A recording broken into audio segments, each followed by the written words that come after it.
एक अतिशय पथदर्शी पाथ ब्रेकिंग अशा प्रकारचा लास्ट माईल कनेक्टिव्हिटीचा प्रकल्प आपण हातामध्ये घेतलेला आहे, तो म्हणजे पॉड टॅक्सी। एक प्रकारे एलिव्हेटेड पॉड्स आहेत। या पॉड्समध्ये 6 लोक बसू शकतात। हे स्वयंचलित पॉड्स आहेत आणि याच्यामध्ये ज्या तंत्रज्ञानाचा उपयोग केलेला आहे त्यानुसार स्टेशनवर जिथे लोक असतील तिथे तो पॉड थांबेल, लोक नसतील तर पॉड तिथे येणार नाही। अशा पद्धतीनं हे पूर्णपणे ऑटोमेटेड पद्धतीनं याची व्यवस्था करण्यात आलेली आहे।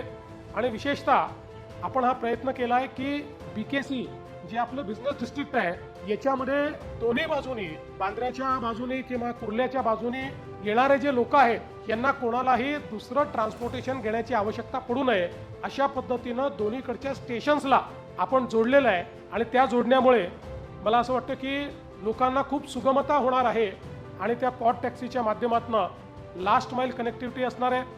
पॉड टॅक्सीमध्ये स्टेशन्स हे खूप जवळजवळ असल्यामुळे आपण बीकेसीमध्ये लोक त्या ठिकाणी त्या स्टेशनवर उतरू शकतील आणि पायी त्याच्यानंतर कुठलंही किंवा पब्लिक ट्रान्सपोर्टनी आलेल्या म्हणजे मेट्रोनी किंवा सबर्बन रेल्वेनी लोकल ट्रेननी आलेल्या कुठल्याही व्यक्तीला त्यानंतर कुठलं दुसरं ट्रान्सपोर्टेशन वापरण्याची आवश्यकता पडणार नाही। त्याच्या गंतव्याच्या 100-150 मीटरमध्ये तो या पॉड टॅक्सीने पोहोचू शकेल। त्यामुळे आपलं जे बीकेसी आहे त्याचं पूर्णपणे डिकंजेशन हे बीकेसीचं होईल आणि त्या ठिकाणी लोकांनाही अतिशय सुगमतेनं जाता येईल।